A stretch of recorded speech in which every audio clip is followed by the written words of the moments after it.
you have to have a thick skin to be ignored.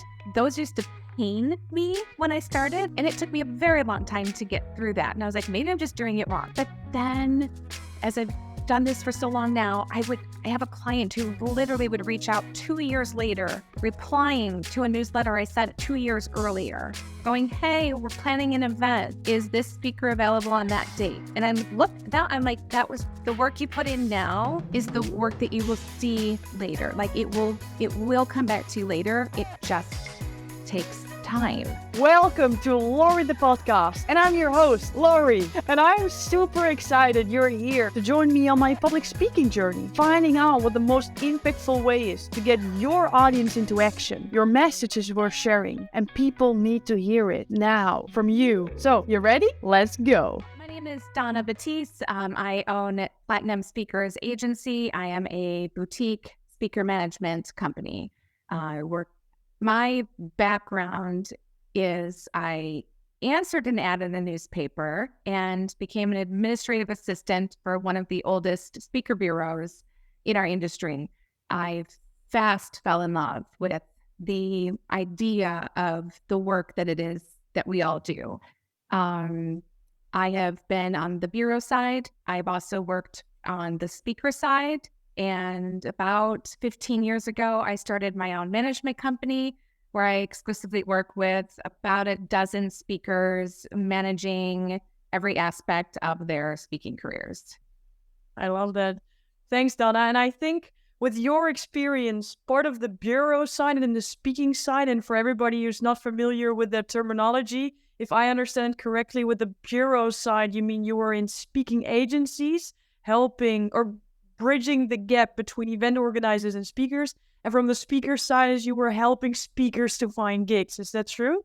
Very true. Yes. The bureaus, for lack of a better word, they're like the middleman. They have clients that are loyal to them, that come to them every year and say, we've got our next annual conference. We need another recommendation from you. Here's the date. Here's the budget. Here's the theme.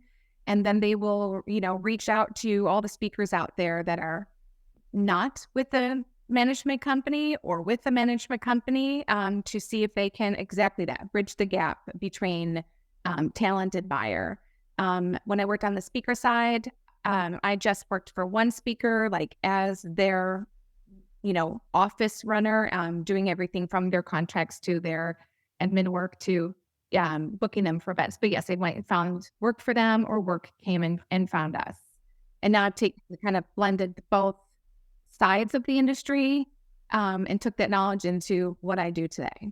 Yeah, I love that you come from both sides, right? Because there's a lot of speakers out there, or a lot of enthusiastic entrepreneurs, experts in their field, that feel that their message needs to be spread in a larger or broader way. And speaking is a great way. And with all your experience, how do you see experts who start off with seeing speaking as a hobby or a side hustle, and then slowly transition into consistent bookings, and maybe even become professional speaker where people find them to speak? That's a dream that I hear a lot. So with all your experience from both sides of the spectrum, what do you see as an organic transition through those different phases? I think like any successful entrepreneur that you will hear on social media, I've heard them very eloquently phrase it as, it's your side hustle until your side hustle makes more money than your day job. Because I believe that there are a lot of people who have a great message that needs to get out there. And sometimes there's not the backing to make that the proper career choice. Not every author should be a speaker. Not every speaker should be an author.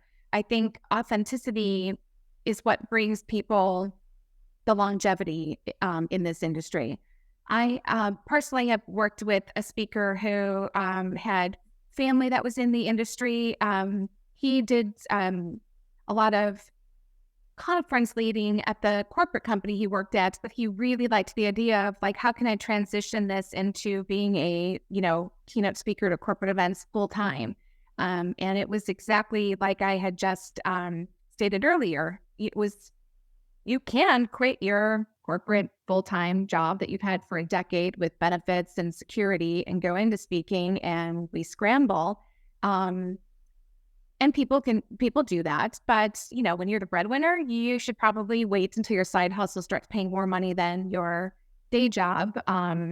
Just because I feel smart business. But he did. He was able to be in a position at the company he worked at where he was able to take time off with all of his vacation days to go and speak. And then he realized too that he can do this, and there was a need for his message, which is important too. I mean, I guess you can have an idea to talk on something, but if there isn't a need in the industry, then um, but he transitioned eventually.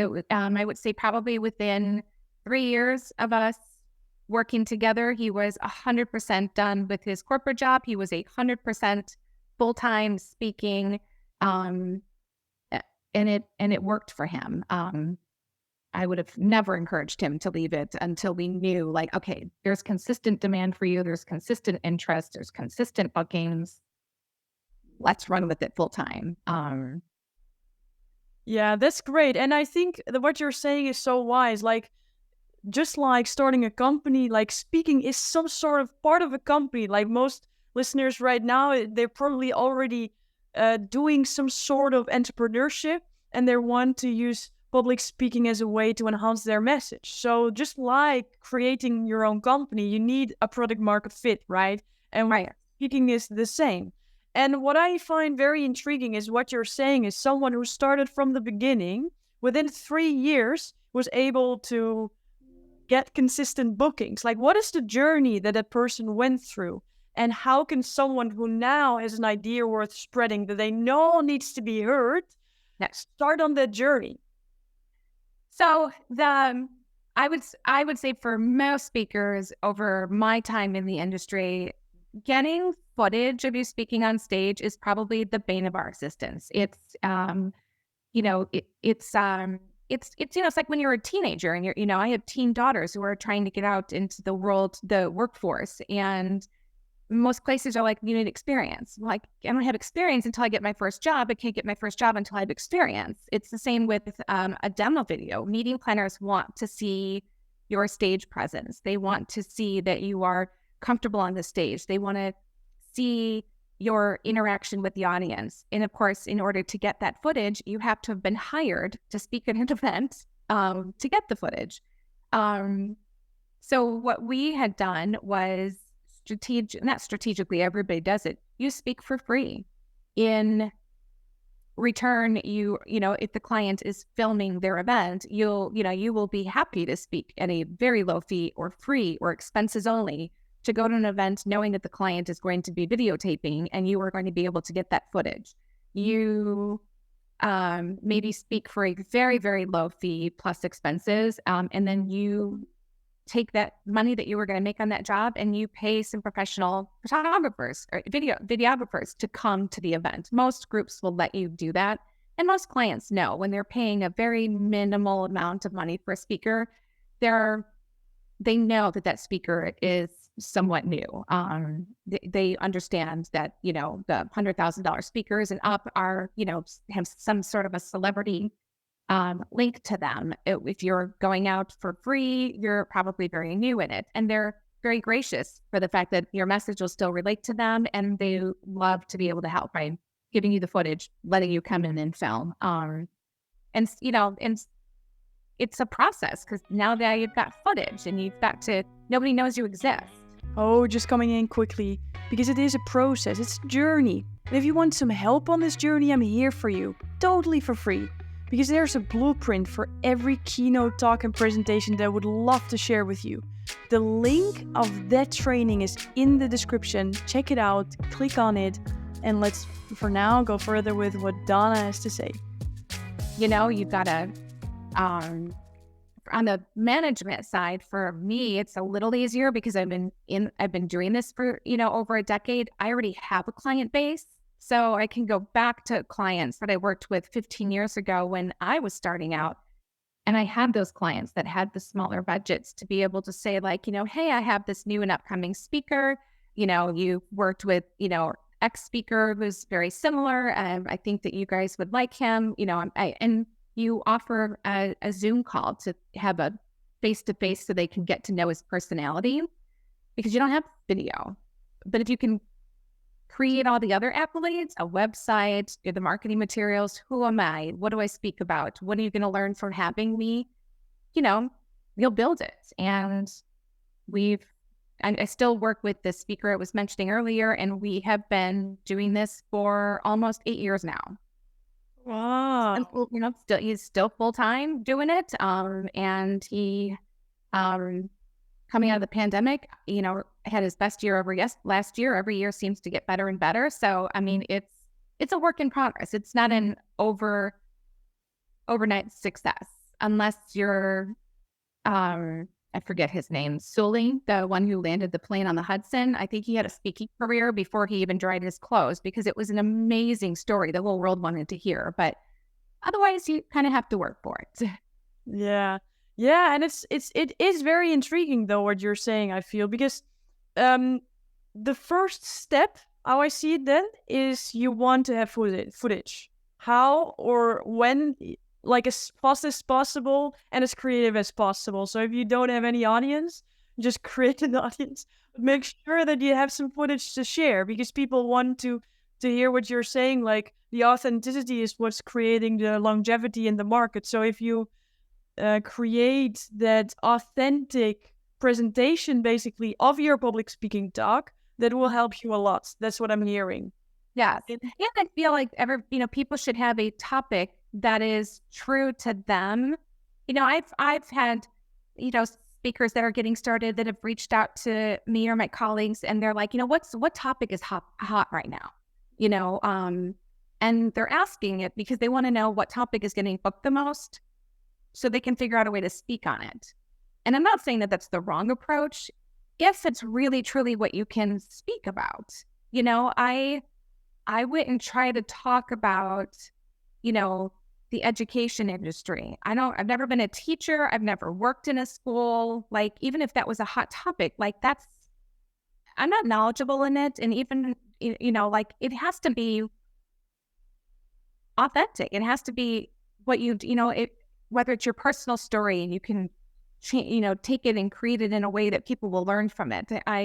I'm love a good storyteller, and I love great stories of people who have, rags to riches or overcome obstacles or, climbed the highest mountains and the struggles. And they're great stories. When you're done, if I'm not left with something that I can do with that, I will eventually kind of forget. I need to action items. I need a call to action when I'm done listening to somebody speak. That's my personal preference, but I do feel it kind of applies to any topic. Yeah. Yeah, I completely agree. I always say inspiration is just fuzziness in the air. You want activation, you want transformation. People need to take action upon what you're doing. Otherwise, it's just filling up time and thinking, oh, that was fun. Like, you don't hit them emotionally. So I completely agree with that. And what I'm very curious about in the journey of your client of 3 years from a full-time job to a full-time public speaking career, you say the footage is very important, marketing is very important. Like, what was the transition point that you feel, okay, this was not like a hobby or a side hustle, this really became into a career? Like, what is one step or one moment? What was the pivotal, crucial moment in time?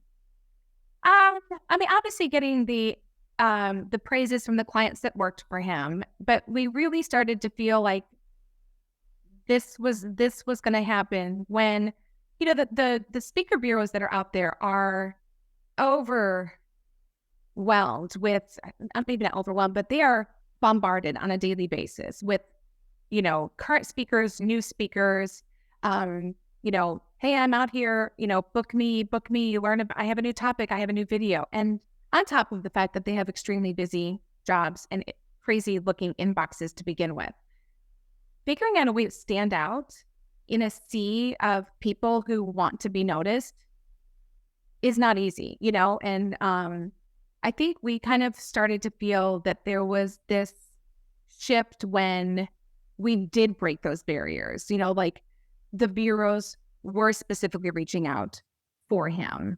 When we would hear from clients specifically calling for him, oh, I heard he spoke at this event and did really well, or I was at this event and he did a great job. I'd love him for our event. When we knew that it wasn't a one-hit wonder, like people were remembering him when we were, and of course, building up his marketing materials and, every year your materials should get better and better.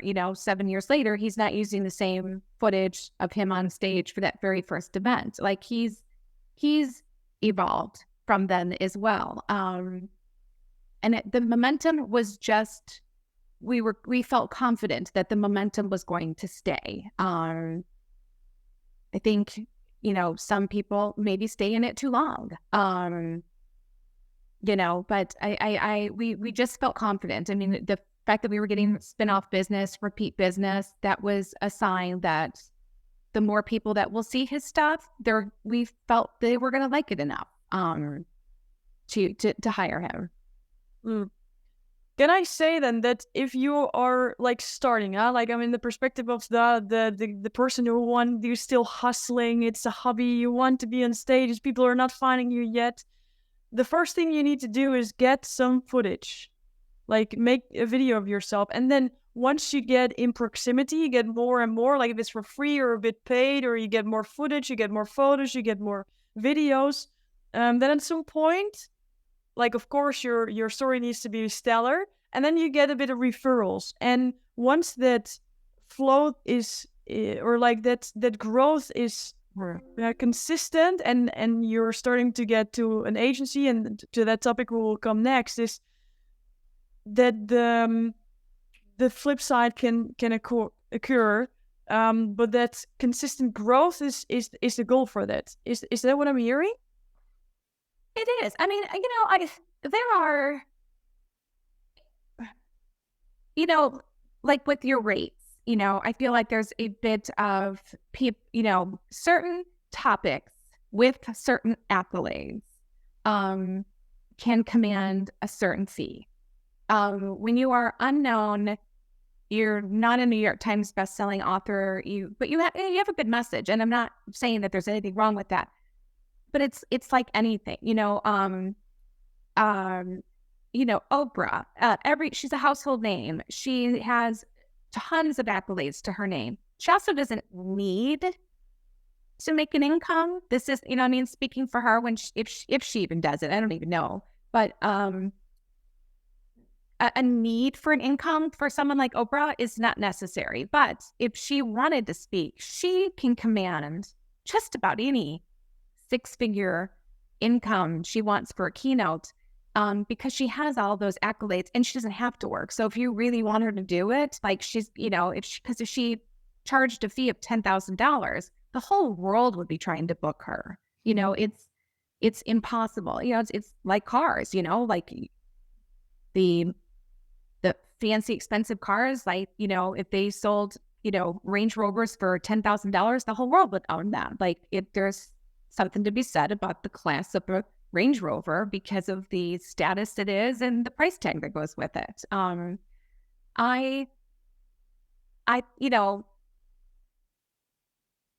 You're going to start off doing, but the busier that you get, you kind of play with the numbers, like you start off speaking for free, start off speaking for, referrals. You can negotiate those kinds of things. Like, I'll speak for free if you can give me footage. I'll speak for free if you can give me 2 referrals to somebody else in your industry who you think my message might apply to. And you can do those things without even having footage. But once you start to get the things, then you raise your fees. If you start getting booked at that easy and your calendar is filling up, and then you can raise your fees again, and you kind of work your way there. But everybody is different. I mean, there have been some speakers in our industry that have gone from, doing, starting off to doing really well to just catapulting to being, the top motivational speakers that are out there. And there's others that will never hit that point, but they can make a fabulous living doing it for decades. But they'll never have a $600,000 demand on their fee. It's going to depend on who the person is, what they have to offer, what their experience is. You know, Yeah. Yeah, and I like how this aligns with how business works, right? Like the a problem you solve stands for a price you can ask. Like it's gonna be really hard to be a multi-millionaire explaining how to tie your shoe. I mean, it's not such a big problem, right? Well, if you can help someone who is in extreme disease to completely get better, I mean, that's a very big um, uh, exchange of value, so to say. So I completely follow you on that one. And what I really like is your analogy with the cars. Like, if there's a lot of question for you as a speaker, then you still have the same time in a day, so you can just raise your price a bit.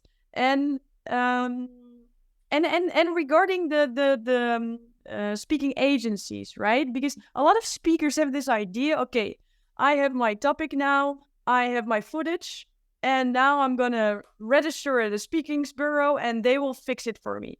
You already thought a bit about this, like they're extremely busy and there's a whole fish, a fish to wonder to be catched. Like, what's the role of a speaking bureau, and for what kind of speakers is it actually meant? Like, when is the point that you as a speaker want to be registered at a speaking agency?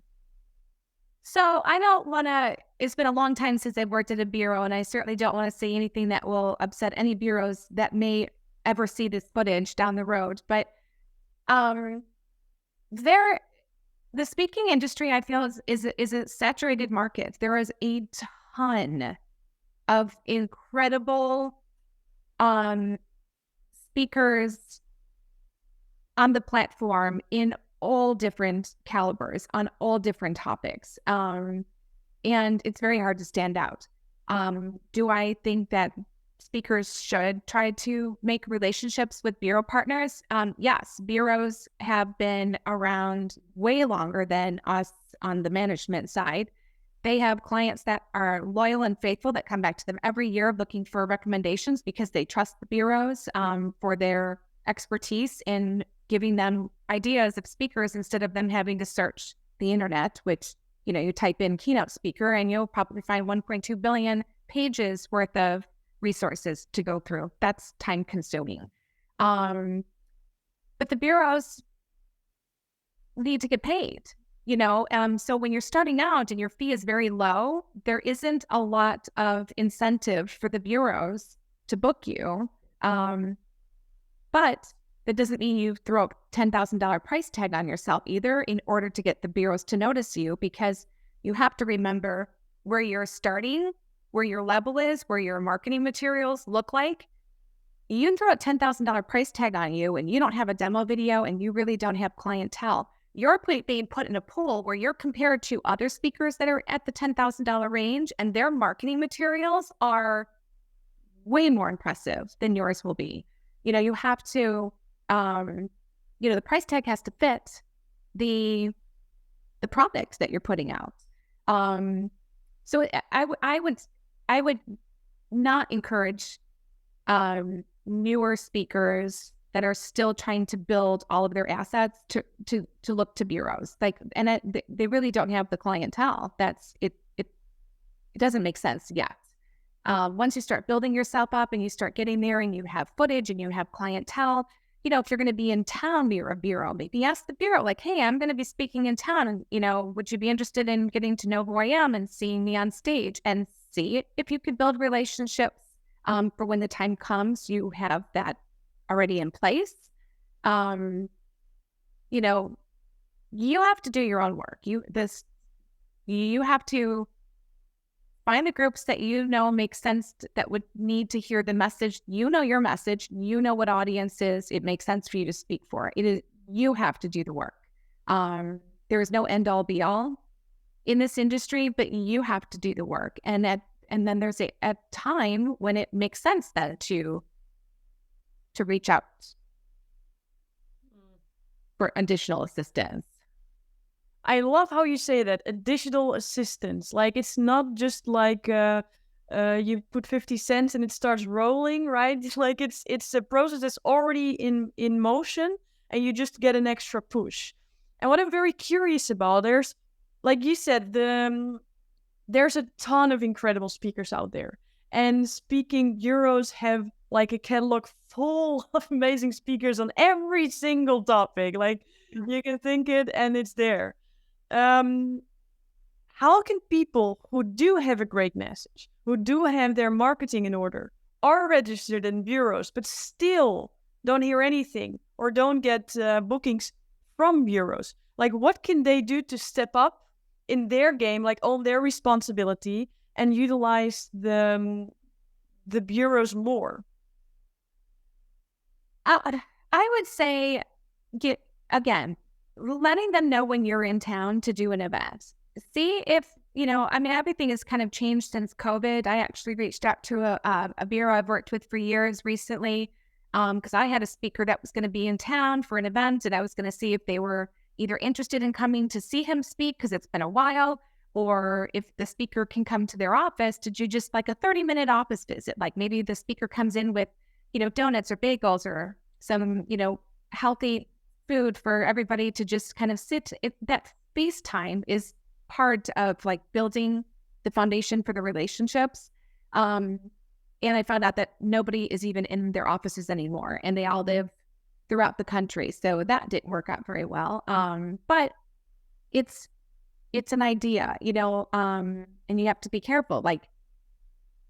Like anything, trying to get on the front burner, it's repetition, right? It's making people start to remember your name because they keep hearing it. And eventually they're like, wait a minute, this name sounds so familiar. Why? And then they want to read more because now they're like, why does this sound familiar?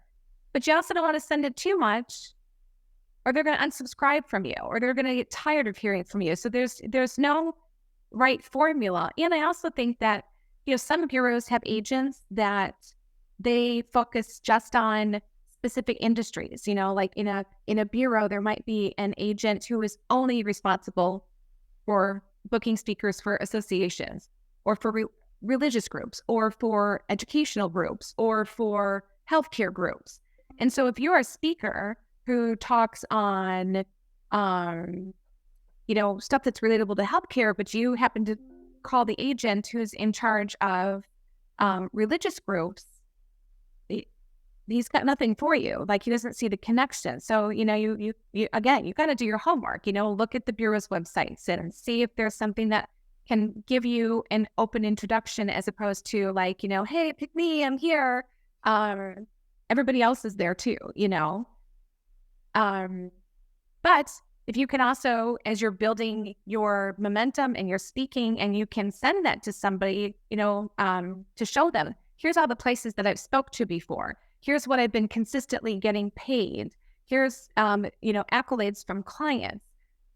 Those are the things that will probably entice the bureau to be like, okay, he's got some solid speaking behind him. He's getting a very decent income. I could do the math. This is the kind of commission I would make off of booking him each time. Here's rave reviews. We love to get rave reviews from our clients. So, eventually they'll take a chance. I know that you and I had talked about like, when is the right time to get an agent? And it's kind of the same thing. If I won't speak for all my girls who do this, but I am not a rainmaker. Like, if your idea to come and ask me if I will be your speaker manager, and you're like, okay, great, now I'm going to get all the bookings, I can sit back and breathe, like Donna's going to drum up all the work. Absolutely not. It is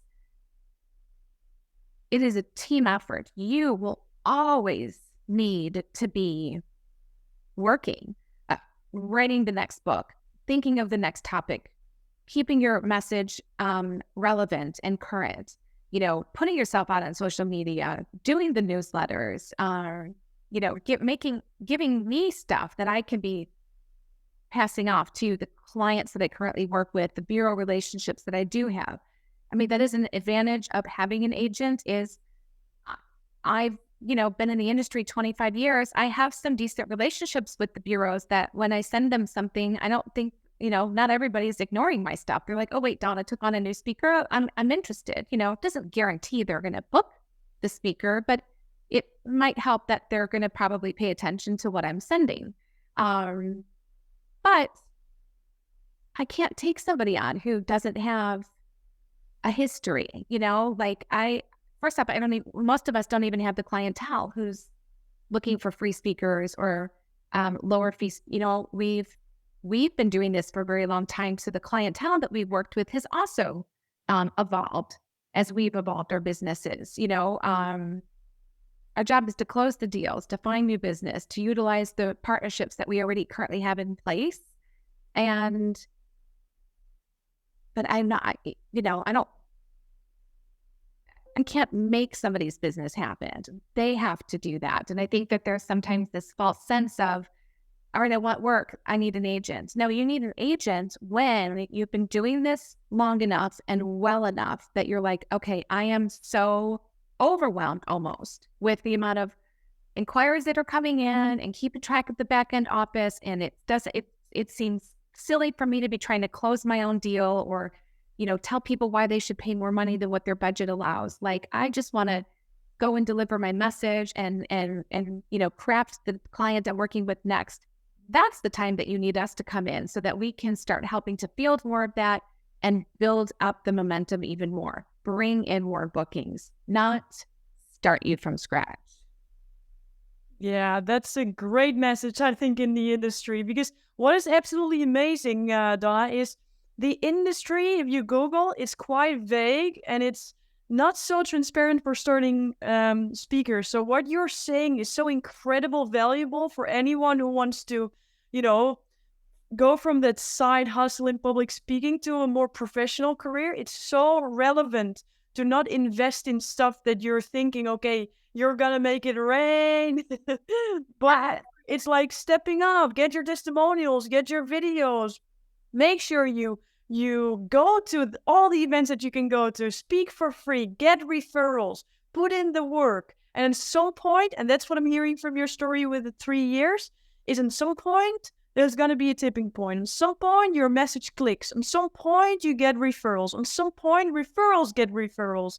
And that's where it starts to grow. And when it starts to be overwhelming, there's agents who can help you out, but they should never be the one who fire starts. Like the fire already needs to be burning, and you guys just put some oil on the fire.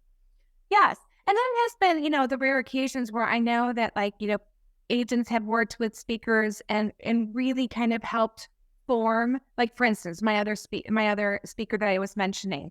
But it was a not a unicorn type situation, but it was a unique situation. It wasn't, I had a connection to him. So when the interest from him came, there was a personal connection, introduction, and we had long conversations about what this would look like.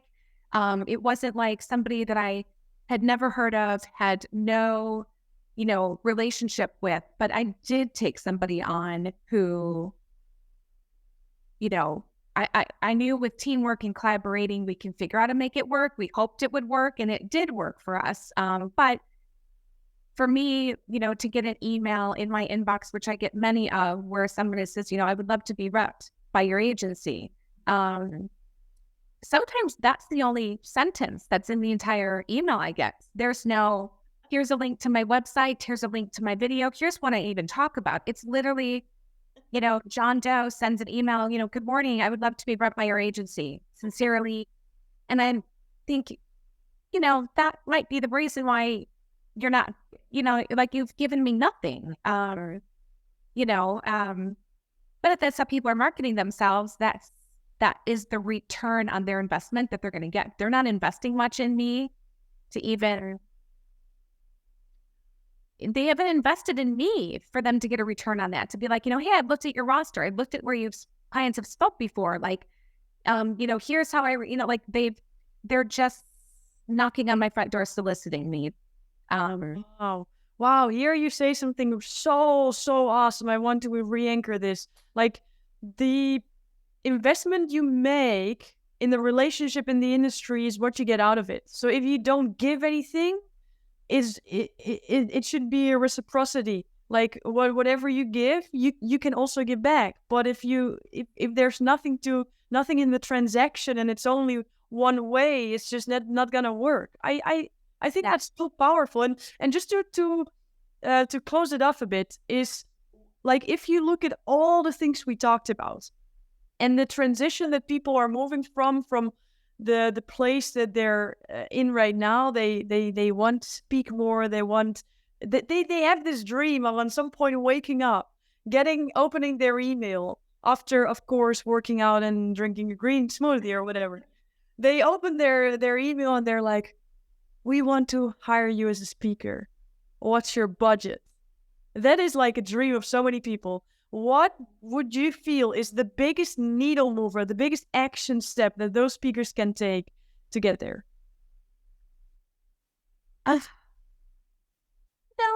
Just not giving up. I mean, I know it sounds cliche, but like this is not an overnight success story. There are overnight success stories in the world.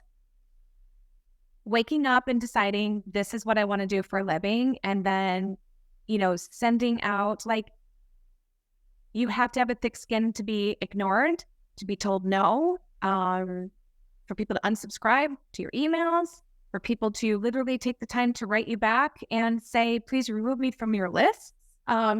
Those used to pain me when I started. I would send out a newsletter, and nobody responded. And I was like, oh my God, not one person? Not hundreds of people on my email and not one person responded. And it took me a very long time to get through that. And I was like, maybe I'm just doing it wrong. Maybe I'm just wrong. But then, as I've done this for so long now, I have a client who literally would reach out 2 years later, replying to a newsletter I sent 2 years earlier, going, hey, we're planning an event. Is this speaker available on that date? And I'm like, that was 2 years ago. And I thought, and it took me a while to, like, the work you put in now is the work that you will see later. Like, it will come back to you later. It just takes time. And building networks in this industry are huge. I have great relationships with people who are technically my competitors that are own management companies. We're all, trying to pitch our clients to the masses out there. But we connect every month and check in with each other, and we bounce ideas off of each other. If somebody's struggling, we're like, this is happening. Are you experiencing it? And we find out, oh, you are too? What did you do? What did you like? It is super important. National Speakers Association, I think, is a wonderful organization for speakers to join. It is for speakers. It is, they have yearly conferences. It is an investment piece, but they have yearly conferences where all day long there's concurrent sessions going on of things that will help you to build your speaking business, down from resources to somebody who can come film, to marketing. I mean, there are a ton of resources out there. It takes money to make money. If you really want to do this, then you have to plan on investing in yourself and in your business, and hope that the payout is greater. You can't just be like, well, I don't want to spend anything. I don't want to do anything. And then expect somebody else like me to come in and be like, I'll just do it for you. It's okay. But you can really not do that? Just to check. For all the people who are like now all to the end of the interview, you're like, but really, like, what if I would send you an email with my one video that I already made? You can really not? No, it's okay. Listen, if it was that easy, I like the background of my office would, look like it was in Oprah's house. Like, it's not that easy. We have to work for it. Even I do, like, I can't expect to, to go after some incredible speaker, and be like, I don't really have any clients. I don't really do much to promote my speakers, but I would love to work for you because you're already busy. And then I get to take a piece of the pie that you've already, like, I have to be worthy as well to the speakers that want me to take care of their business, their livelihood. It's both ways. It's not like I'm like, so special that you should do so many things to make me want you. I also have to do that for the speakers that I work with. I have to prove my worth to them and show it year after year. I mean, I've had speakers that have come and gone, and I have some speakers that have been with me for 15 years. So, when the relationship is right, clearly we know it. But I have to do the same thing too. Wow. Wow. Wow. You've shared some golden nuggets. It's ridiculous. And I really, really believe that everybody who watched it to the end, it's like, I hope, like I'm in the industry. It's not the first conversation I had, but I always take notes. So I'm blurring. Like, always take notes. It's so important. You shared so many things. And what I really, really love is, and to end with as well, is like,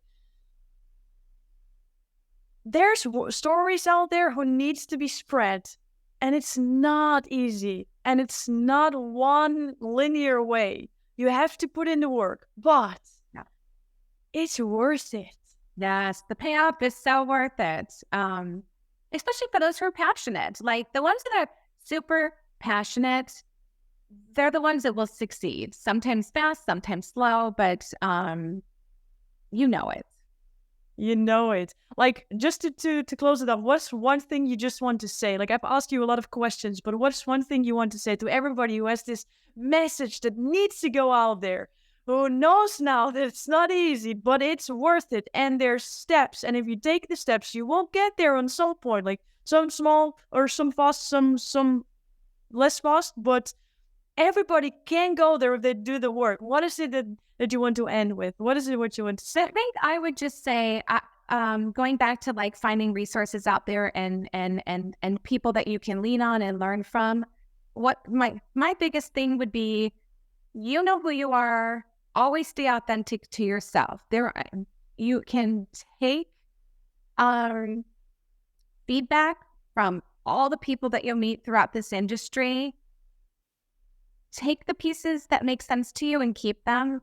And anything that you question, we are all not the end all be alls in this industry. We have fabulous people that might tell you one thing, and people that you're like, well, you're not super, famous in this industry. What do you know? You have to go with your heart. Like, you cannot listen to the noise. Take pieces from it that make sense to you, but follow your own path. Wow, thank you. Thank you for sharing so much. Wow, we're at the end of this episode already. But it's not the end, because the goal of this episode is to get you impact, to grow your business, increase your influence, and to land you stages, maybe even a TEDx. So let's implement. In the description, you will find the link to my free 14-day speaking habit training, where you train your public speaking muscle for 2 weeks straight. So go there right now and sign up, and hit that subscribe button too. Why not? You never ever have to miss a single episode. And that's why I can say now, see you in the next one.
Ciao, ciao.